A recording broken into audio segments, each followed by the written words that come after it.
Hi there, I'm Drutter. Today is the 15th day of April 2020, and it's the 31st day of my lockdown diary.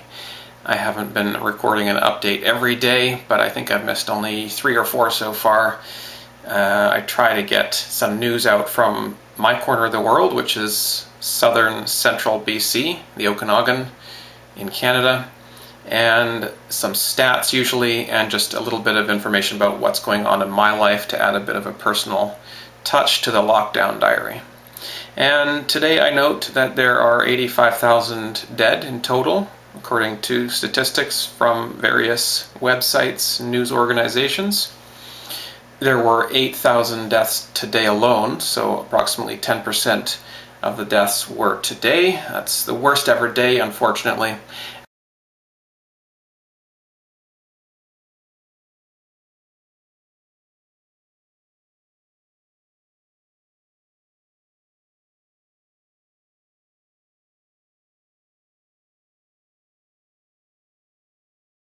The people that are saying that there's nothing actually happening, it's all a complete hoax. Most of them, well, not, I shouldn't say most, but a lot of them have been silenced now. But a lot of these people who live far away from the epicenters of what's going on don't know anyone still. Of course they don't know anyone with it. And they look at their local hospital, it's empty, and they think there's nothing happening, and that's just so short-sighted. It's happening all around the world, and if you want to go and look and you want to see suffering and people dying or people dead or people suffering or giving first-hand accounts of how they're getting through the illness and all this kind of stuff, it's all out there, and people are plugging their ears and then saying there's nothing going on, it's all a mainstream media hoax, right? I know the mainstream media lies, so it's all fake, okay? No, it's politicized, it's imperfect, but it's not all fake. 1/9 was an inside job. 9/11 was an inside job, but 1/9 was an inside job too. Or C19 or Cov19 or however you want to say that was an inside job. This is engineered, it was done to us, I believe. That's still up for debate, of course. Maybe it's just super, super perfect to be exactly the bug that they needed it to be to do everything that they wanted to do, like crash the economy and bring out the cashless society and martial law and everything else that's going on now, maybe. But I think that it was engineered. I think this was done to us. I think it was an inside job.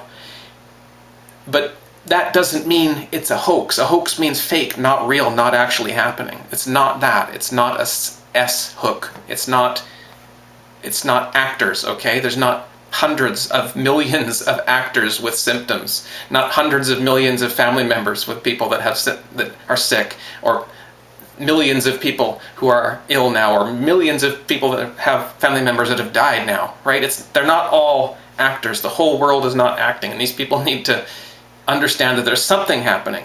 Gauge the threat level appropriately. It's a moderate threat level. That's why it's so hard for people to understand. It's moderate. It's a moderate threat level. Everyone at first thought, it's deadly, it's so right, it's going to kill us all. Then the reaction was, wait, no, it's a complete hoax. Wait, no, it's a moderate threat. Okay? That's what I've been trying to get through to people since day 1 of this series. It's a moderate threat. There is a threat here. There is a real threat. There's an illness going around, okay? It's real. That is real. That's happening. The validity of the stats, yes, they're politicized. They're fudged. There's some mistakes even. But it shows trends. There's an estimate. It's an estimate of what's going on to me. And that's why I follow deaths. That's the hardest to fudge. That's the hardest to make it fake. Okay? There's still fakeness going on in there. Absolutely. But it's the hardest one to fake, okay? So that is the realest number we've got, is deaths. And that's why I follow deaths, because cases is super easy to fake, super easy to politicize. Deaths is much harder. Okay, that's why I'm following deaths. Now, why don't we get into that? Why don't we talk about that now? Let's bring up on the screen what's going on right now. Today, 8,000 almost, just under 8,000 people dead. And the USA is leading that again, dramatically now. 2,500 people died today in the US. That's on top of all other illnesses, of course, at least I hope. There are some overlap, and we will talk about that later. And I think the US is guilty of maybe overcounting that number And I think Germany maybe is guilty of undercounting that number, along with other countries, like China, for example, that has been pretending that there's been no new cases, no deaths, nothing in fact going on for months there, even though lockdown's over and they stopped welding people into their apartments. At least it's nice to see that Spain and Italy are coming down a little bit in deaths. France, that's a lot still, unfortunately. The UK, that's a lot of people, and there are still a number of people dying. In Netherlands, 200 people dying per day now. That's quite a bit. And I guess that's why it's adding up to 8,000 deaths per day now. You can see here, this is the worst day yet. As I mentioned before, it looked like it was about to even off about a week ago, or maybe even 2 weeks ago, starting to decelerate. And maybe that is the case. Maybe it is decelerating, because you can see up till about, where is it, like April 2nd or 3rd there, it looks like it's curving upward very, very dramatically. Hockey sticking all the way up, right? And that is about when the lockdown took effect. It was the lockdown around the world, probably, I'd say it was about a month ago, so a little before that, but it takes about a week or two for deaths to start to drop, numbers of deaths to start to drop, because it takes about a week for infections to drop, and then about a week after that for those deaths that come afterward to start dropping. So this does make sense to me. These numbers do make sense to me, and I want to see that 8,000 maybe be the top. Maybe today was the worst day ever. That would be nice. And then yes, we are peaking. Yes, we are about to come down now and be able to start talking about turning things around and getting back to freedom, getting back to free markets, getting back to work, getting things running again. Now let's look at total deaths. That number did look like it was about to start peaking and curve down, but in the last couple of days it still looks like it's going on that same trajectory. So it's better to look at the logarithmic scale here. And there you can see that a few days ago, maybe over the weekend or something, the danger finally seems to have started to have passed. That is decelerating. We're not obviously flatlined yet. That number is still going up. There's still a lot of deaths per day, 8,000, the worst day ever today, in fact. But I think overall that number is going to start to peak. Those deaths are not going to go, because if that were to continue on, we were going to see 1 million deaths by April 28th or so, the end of this month. Not good. That's only 2 weeks away. And that kind of acceleration, I'm glad to see that we are not continuing with that level of acceleration. And we will obviously have to keep on watching that closely. Everything changes day by day. But now, one more chart that I got from that site, I'll link below, that is new, or at least it's new to me, is this one here. It is the total deaths for various countries, various interesting, notable countries, versus, along the bottom, the days since 100 deaths. So they don't, it takes a while to get to the pandemic going, basically, but once you get to about 100 deaths, they started the clock there. And in other words, once there starts to be a significant community spread within an area. And then they've charted along the bottom how many days it's been. China's gone the furthest, obviously. You can see along the bottom. And the USA is just that number, that green one, that's going directly straight up. And so this basically is showing how good the country in question is at handling the crisis, basically. How good it is at stopping its people from dying. And it will be skewed, of course, because this is not per capita. This is just number of total deaths. So, the United States is a bigger country in terms of population than France, but China is a much bigger country in terms of population than all of those other countries, in fact, put together, and that's still along the bottom, shows that there's almost no one in China. They basically have no infection, and no further people have been dying for at least, looks like several weeks now. There's really nobody dying in China for at least a couple weeks, and while in the States it's just skyrocketing. So this is interesting, and what I wanted to point out, I mentioned Germany before. Germany has been noteworthy in terms of their death numbers in that they don't count all the deaths that they could. There are probably deaths in there that are Cov19 deaths that they just aren't counting, and that's just the way they've chosen to do it. I don't think it's dishonest necessarily. It's just maybe that's how their medical system does things. I'm not really sure why. but Germany is noteworthy for undercounting. So if something could be something else, they assume it was the something else. They don't assume it was the Cov19. Maybe what the U.S. is doing is they're going the other way. They're assuming if it could have been that, if it could have been the Cov19, or it could have been that they had a bad heart, let's just assume it was the Cov19, right? So maybe more deaths are being included for political reasons in the U.S. numbers, and that's why we're seeing that spike, especially in the past week to 2 weeks. Ridiculous. Why is that happening? Is there a new strain in the U.S.? I don't think so. Is the U.S. just suddenly stopped social isolation? I don't think so. I think they're pretty much locked down. So I don't know what's going on. That doesn't seem right. That seems like a political number. Now, what seems more realistic is that cluster there in the middle: Spain, Italy, and France.